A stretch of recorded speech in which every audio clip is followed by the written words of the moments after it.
Hello, everyone, and welcome back to Change Your Thinking, Change Your Body. My guest expert today is Christi Cass. Hi, Christi. How are you? Hi there. Great to be here. Great to be here.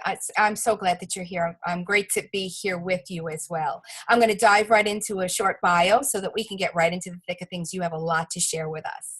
So Christi is an AADP and Integrative Nutrition Certified Health Coach and founder of both Real Healthy Women and Health Coach Protocols. Christi works with women all over the world struggling with weight gain, thyroid imbalance, food sensitivities, and chronic health issues. She takes a holistic approach with her clients, focusing not only on food and lifestyle changes, but on mindset, emotions, and spirit as well. Love that. Christi is a leader in the health coaching industry and has brought health coaching to Main Street Healthcare through her inspiring work guiding health coach entrepreneurs to become successful, as well as through her trailblazing partnerships with doctors to create medically informed coaching resources that support coaches, doctors, and their patients. Excuse me for stumbling over that. I think that what you bring to the world is wonderful. So it was a mouthful. It was a mouthful. About that. And I'm so sorry. You've earned all of that, and I woo through that. You're great. You're great. So yeah, because you really are trailblazing with what you're doing in the industry.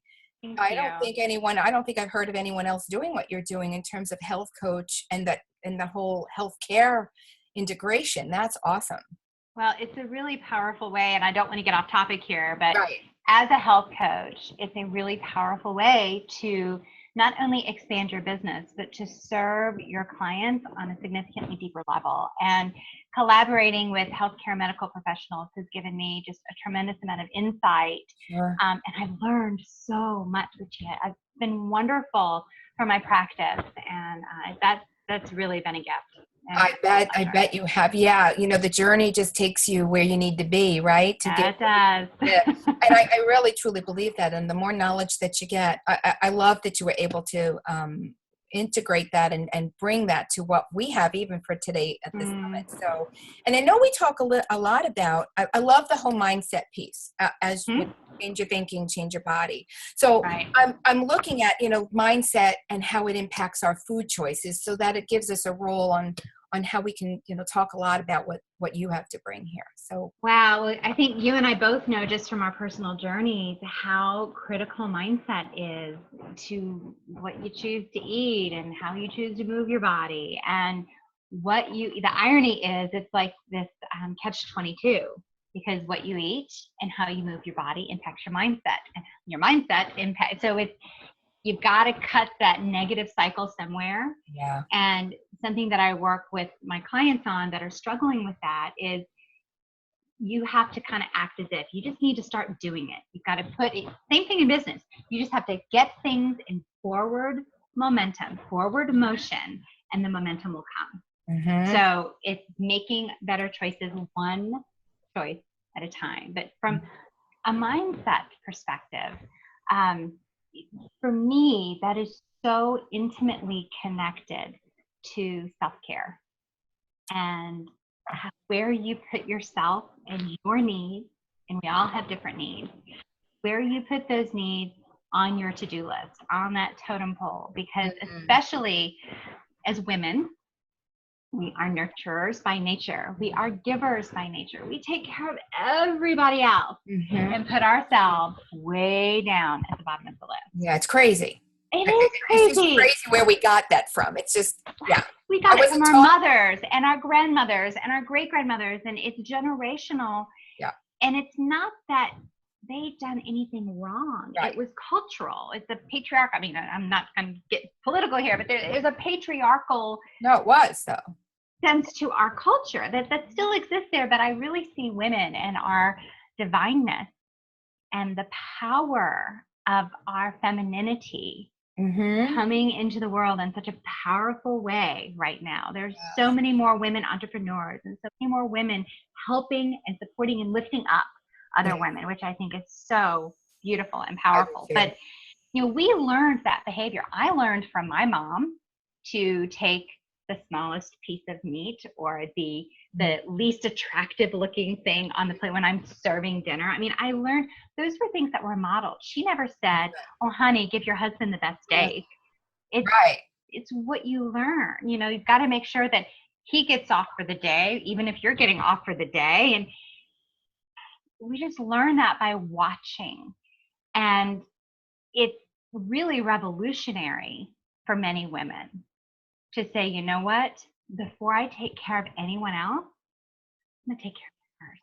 Yeah. I'm going to take 10 minutes in the morning. Because if you tell somebody they need to take an hour or 30 minutes, they're going to go, you're crazy. You're going to take 10 minutes in the morning to just sit and be with you. Meditate can be a really scary word, so I don't even want to use that word. Just be. Try to silence your mind, because when you can do that and ground yourself and center yourself, the start to your day, so different. You may not be yelling at your kids at 7:15, you know, you may just have a much more steady approach, a more evened approach, because you have centered yourself, you've balanced yourself. For some people, it's taking careful time or reading scriptures. For others, it's been, you know, lighting candles and incense, whatever it is for you. Taking a walk. Yeah, absolutely. Being in nature, earthing. And earthing is connecting literally, physically to the ground and the power of nature to calm us. I mean, that comes from nature, ultimately. You know? Oh, absolutely. I've been finding now, of course, you know, twofold to not only calm myself, but I don't, you know, I just moved here in California, and I want to get the lay of the land and everything. So it's been definitely a meditative type of an event. I didn't label it that. I just went and I don't bring a device with me. I just go and listen. So, you know, it's not something that we were modeled. It's interesting that you say that, because I'm even thinking, you know, I mean, my parents, I was born in the 50s, and my mother, you know, so it's not that far away that they weren't even in the workplace, right? Right. So, and I was born in the 60s, and my mom was working woman mom. I mean, she came home, and God bless her, got dinner on the table. I mean, we ate later than my friends because my mom worked, so we'd eat at 7:30. But it didn't. My mother still came home after working a full day, her tail off, got a meal on the table. Now, back then, it was praise, you know, heavens for processed foods and Hamburger Helper and all that kind of stuff, because it helped those women who weren't able to be home. But, you know, we're teaching the next generation. That's right. And it's not just generation, it's generations. That's right. And I'm mindful of that. I'm not perfect by any stretch, but I've got a 16-year-old daughter who is an old soul. Let me tell you, this kid has a perspective on life that blows my mind. Love it. Yeah, she's really special, but she'll call me out on things, and she sees things, and she walks. I know. They're like, yeah, but how, so to get back to the conversation here, but how does all of that impact what we eat? Well, if we're not filling our cup up in a healthy, loving, nurturing way, spiritual way, whatever that means to you, okay? It doesn't, you don't have to label it, but whatever that means to you, you're going to be reaching for something else because you need that comfort. And so for some people, it's salty foods. Just, you know, and that could be a mineral deficiency, actually, if you're always reaching for salty foods.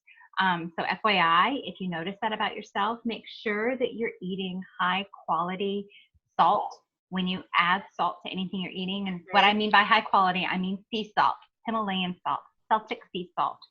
Those salts have a bazillion different trace minerals that aren't available anywhere else. And if you just get like a regular iodized salt and use that all the time, you're missing those trace minerals. And that creates a physiological craving for salty foods.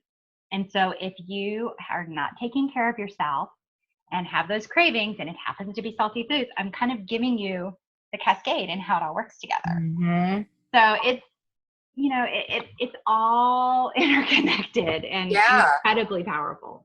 And I think that it, you know, we fall more victim to circumstance versus understanding that this is, not only that it was modeled and what is out there, and that these are cause and effects. I think once we sit into that, because we kind of would get back more into beating ourselves up on, oh my God, I'm always going for the chips. What's wrong with me? What's I'm no wrong with good me? at I'm this. always, fixing my kids something and eating their leftovers. I mean, how many of us have done that? But it could be, for some people, when they start like snacking and eating stuff during the day, they can actually be dehydrated. So in the morning, when you start your day and you're taking that 10 minutes, have a cup of warm water with some fresh lemon juice in it. Mm-hmm. That is incredibly hydrating, alkalizing to your system, to your blood, wakes up your organs, says, okay, we're awake now. It's time to get things moving. And it's hydrating. And that's one of the first things when I'm working with my clients. The first appointment is always, what do you eat? What are you eating now? What do you like? Understanding what your goals are. What are you drinking and how much? Right. Hydration is critical because you don't feel thirsty until you're on the verge of dehydration. Yes. You're on the verge of dehydration. So when you think you're a little hungry, and sometimes people call it head hunger, because it's your stomach's not growling. When you're on the verge of that, drink a big old cup of water first and see if it doesn't abate, because it very well might, because you're actually thirsty. Your body's just getting confused in how it's signaling you. It's an absolute perfect trick, if I can call it a trick. Yeah. And when I start to feel hungry, I say, well, let me drink some water.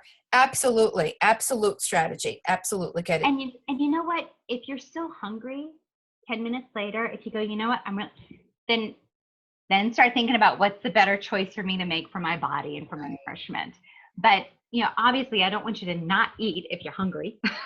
Right. But think about it. How should you be caring for your body? This is the only body you've got for this life. We got to take care of it. It's got to carry us. I keep calling it where we live, right? This is where we live. Man, that is beautiful. Absolutely. This is our vehicle. Yeah. And I know you and I, got to talking in terms of like, we wouldn't do this for anybody that we loved. We would not put them second. We would pack, oh my God, you have high blood pressure? Well, let's get the Wikipedia out and find out what you got to have and what things are changing around here. Without question, that's the strength that I get. I'm gonna make sure that you get and do and have. And so what's that all about, right? That we wouldn't put ourselves in the same. Why wouldn't we do that? Yeah. Instead of, I can take a pill for that. Yeah. And then, you got that list of side effects, and then there's a pill for that and that, I get crazy with that too. But then, there comes our regret and everything else when everything is out there for us. Because I think once we get ourselves in the momentum of taking care, and because I want you to talk about blood sugar, you're real good you've got so much knowledge about that. But when you get into the momentum of changing your thinking about it, feeding yourself, because, what we eat impacts how we feel, right? Absolutely. If you're putting junk in, if you're eating primarily processed fast food, that doesn't mean you're going through a drive-through, but it's fast. You're getting it out of a box, out of a bag. It's processed in a plant somewhere. Right. What does Michael Pollan call it? He calls it food-like substances. Michael Pollan, who wrote, he's a brilliant, you probably know who he is. He's a brilliant journalist who's written books about food in our society and the omnivore's dilemma. I mean, there's great stuff. Love him. But he talks about food-like substances. Food-like. Yeah, because it's really not food, folks. Food is what grows in the earth. Food is the animals. If we're omnivore, which I'm an omnivore, so it's the animals that I eat. It's the food in the ground. It's what grows in the sea. And it's not something that comes out of a plant when I say plant, I mean like a plant that's where they make the food that goes. Yeah, a power plant. Yeah, a power plant. Yeah. So I love that. And when you think about food like substances, boy, when you go to grab that box of crackers, chips, or cookies, and you think food like substance, it's like, oh, well, it might taste good, but is that really good for me? Is it going to nourish me? And here's the other thing I think a lot of people don't know, and I remember when I learned this, it really kind of ticked me off, that these big companies, these big giant companies that make this food actually have designers that manipulate on a molecular level the food and how it tastes to make it addictive by design. Of course, That is because they want to absolutely sell true. more so that if it tastes good, you buy more and it becomes addictive. Oh, I mean, I know.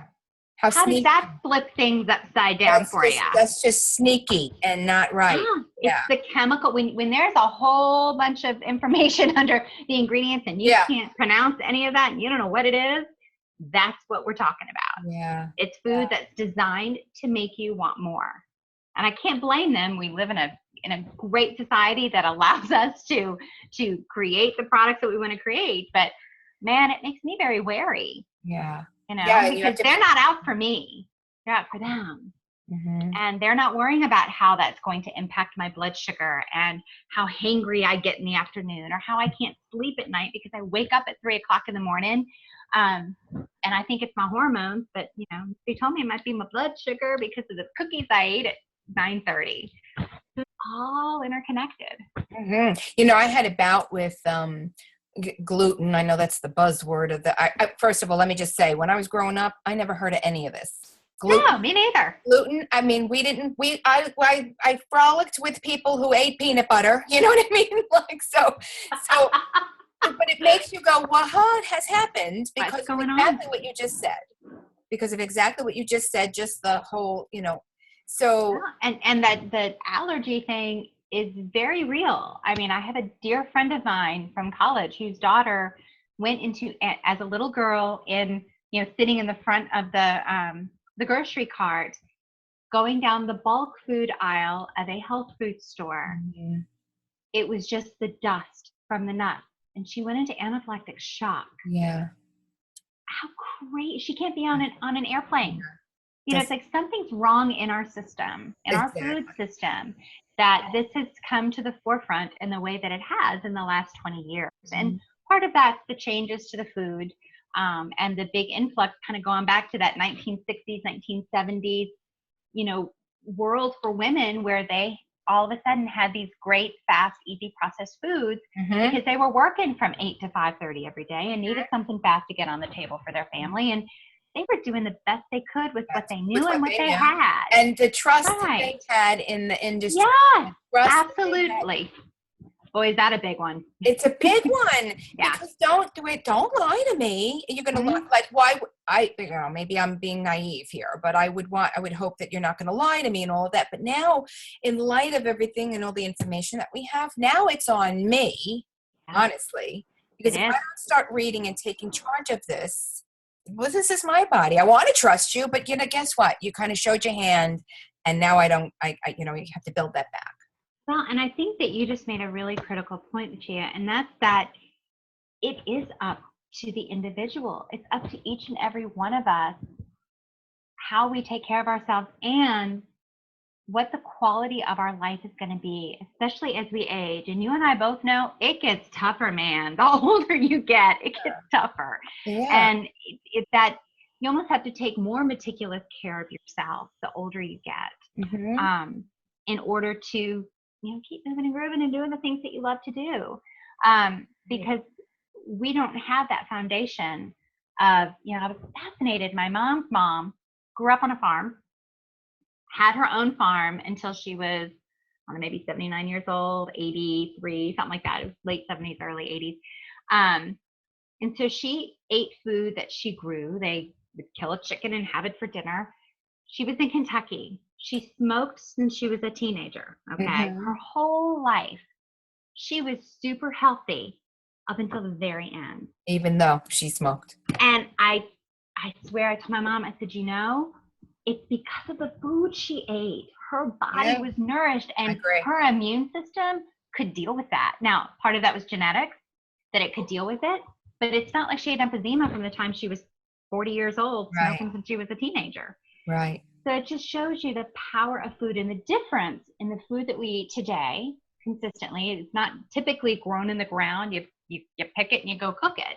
You go to the grocery store and maybe it came from New Zealand or California or, who knows where, but it's not often locally grown. And on its way to you, it's losing its nutritional value.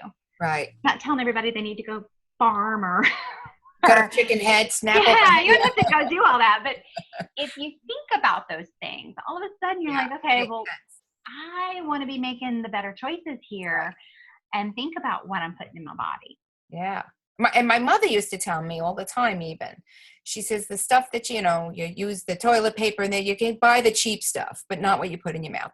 My mother always had that about her. She grew up on a farm also. And I think she understood that. And I don't even think at that point when I was growing up, we had started that additive stuff. And we never ate stuff in a jar. We never even ate out sometimes. My whole form of Chinese food was the La Choy can. And we did that too. Yeah, that was it. And I was like, I think I like Chinese food. Because we never really went out for that because she loved to cook at home. It meant love to her, for her to cook. And so, and it's interesting because I do see such a difference even when you talk about like in, what we eat and the blood sugar dipping. I started to only talk about how I was so tired with other things, nothing that had to do with my eating until I really took a look at what I was eating. And that was really the culprit. Yeah.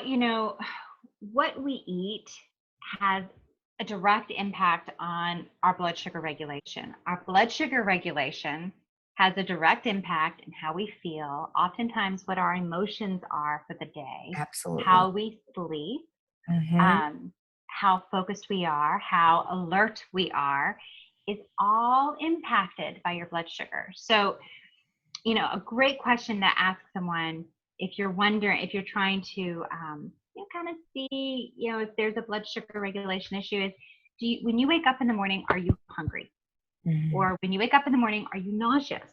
You're not hungry or you're nauseous, and you'd be surprised how many people are nauseous. I've heard that too. That's a blood sugar regulation problem. Are you waking up at 3 o'clock in the morning and you can't go back to sleep?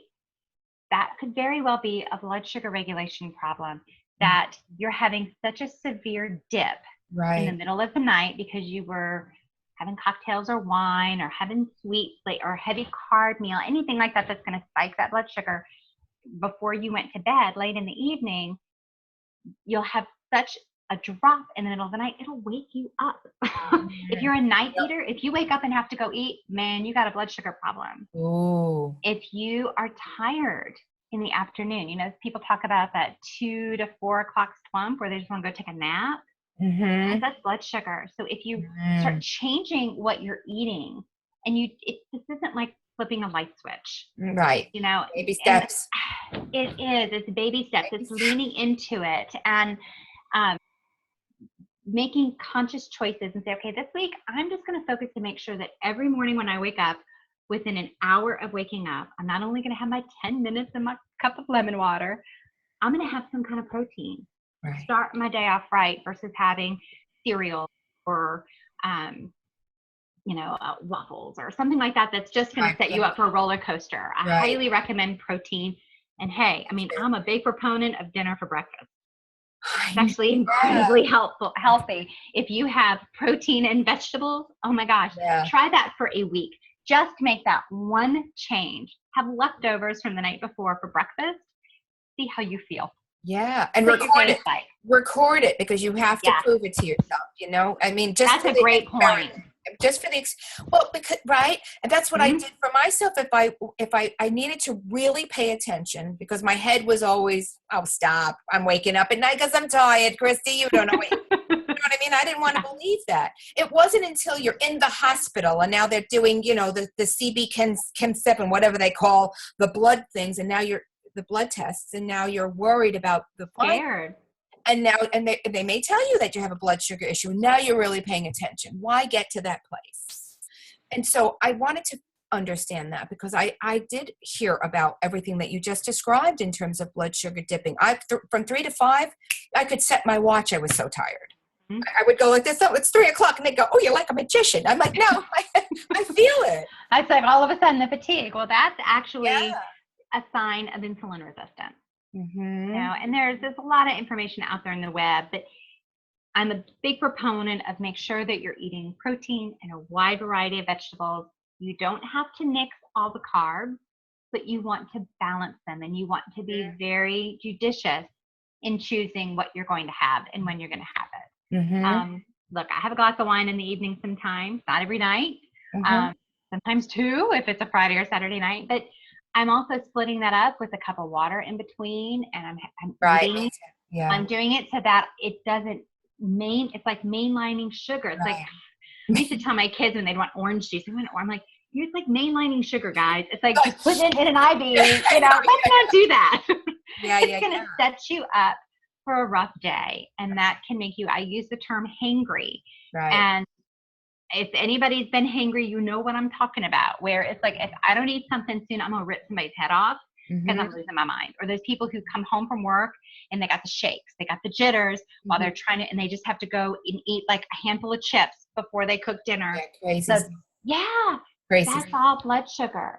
And that, so when you think about being tired, getting hangry, having the shakes, being nauseous, not getting a full night of restful sleep, how is that going to impact your mindset? That's exactly right. How is that going to impact how you interface with your family and your coworkers and your friends? And it's all related. Yeah, and that can-do spirit, because we end up turning it around on how I suck and I can't do. Yeah, and you feel ashamed and you here get we angry go. with yourself. And it's like this spiral. Yeah. And we don't want that for you guys. No, that's why I wanted to tie it back, because that's, it's a hugely significant. It's not just, okay, maybe significant.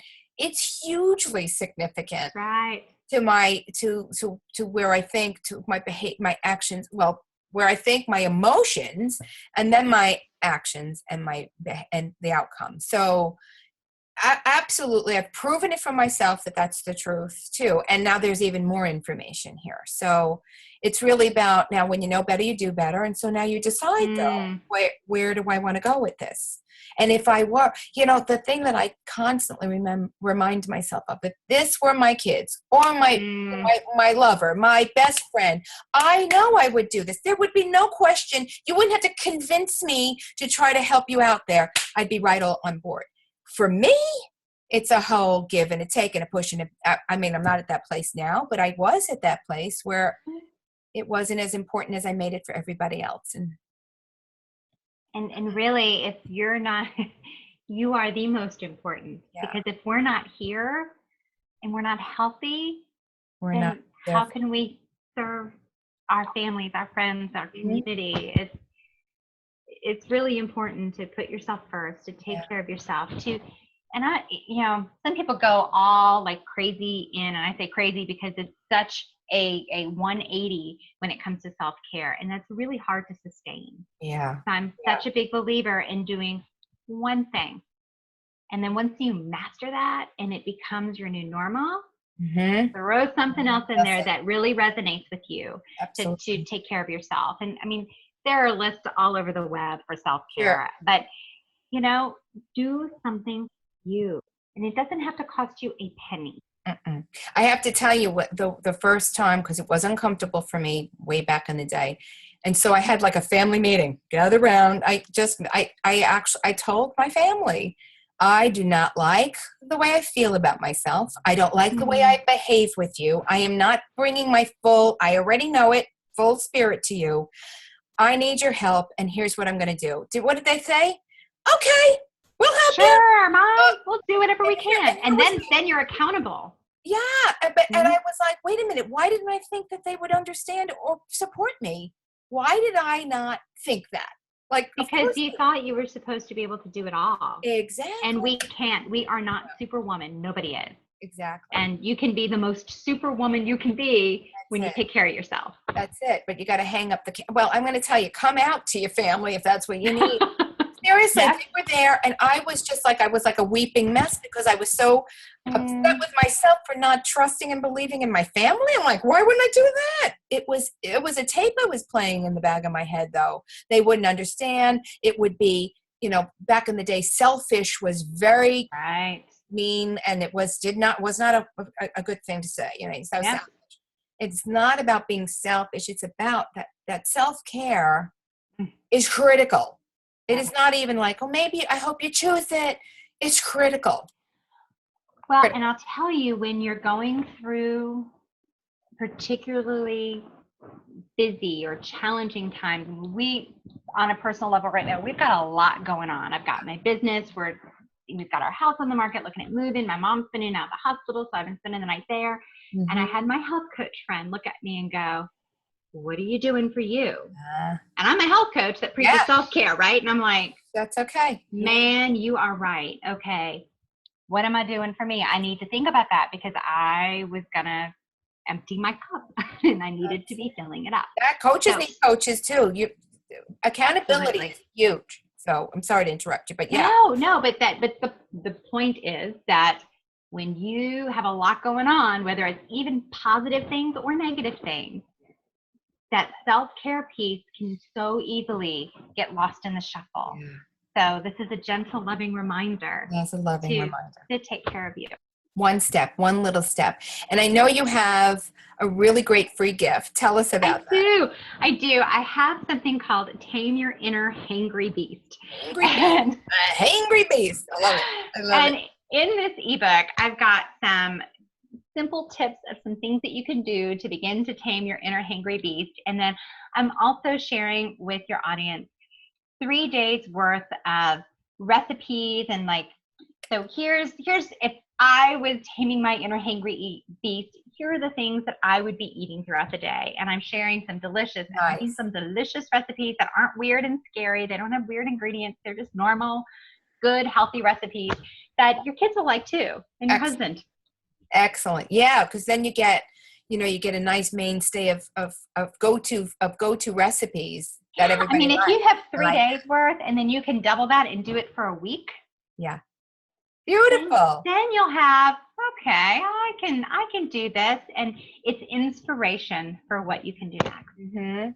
And I do want everybody to pay attention to how you are feeling physically, and how it affects emotionally, where your mindset goes. Absolutely. I will guarantee you will find good nuggets there for yourself. Yeah, because it is about taking all of this information that we're here offering you and building your program, your way of living here. Because what you need and what I need are going to be two different things. That's exactly right. What works for one person is not going to work for another. So I love that you've created this event and sharing a real wide-ranging information with your audience, because people will take what resonates with them and what really speaks to them. And you're changing lives. That's it. Oh, you're a sweetheart too. But that is exactly why we do what we do. But it's to take a nugget from what Christi had to say in somebody else and build your life to what your best life, because you've got a lot of stuff going and a lot of stuff coming at you, and a lot of good future coming. That's it's just all too important too. So when you know better, you do better. That's a Maya Angelou quote that I love. Yep. Because it just makes me be smarter. And you notice it's not when you know better, you're perfect. You do perfectly. No. You do better. You just do better. It's just one step at a time. Yeah. But knowing and then not choosing, now that's on me. That's how I feel. I know better and I don't choose better. Now that's kind of on me, right? So I want to encourage everybody, just put your one best foot forward, one tiny little step makes a difference. And we want to hear from you also. Let us know what made a difference for you. It's something that Christi shared in her giveaway, which was so generous. Thank you so much, Christi. Oh, my pleasure. Definitely would like to know what you get from that. Absolutely. And if anyone has any questions, please reach out. I'm happy to support you in any way I can. Absolutely. Everything that we talked about here will be in the email that you got today to see this interview. So make sure you go back, get the free gift, and let us know how else we can support you, because that's what we're here for. Christi, you were such a pleasure. Such a pleasure. You're adorable. Back at you. Thank you so much, and good luck with everything, with your home, with your mom. No, and all good. Again, like I say, you're in my tribe, so whatever I can do for you, we're all in this together. So thank you. Much love. Same to you, my friend. Thank you so much. And everyone, stay tuned, because there'll be more. Thank you so much for coming back today. Bye-bye.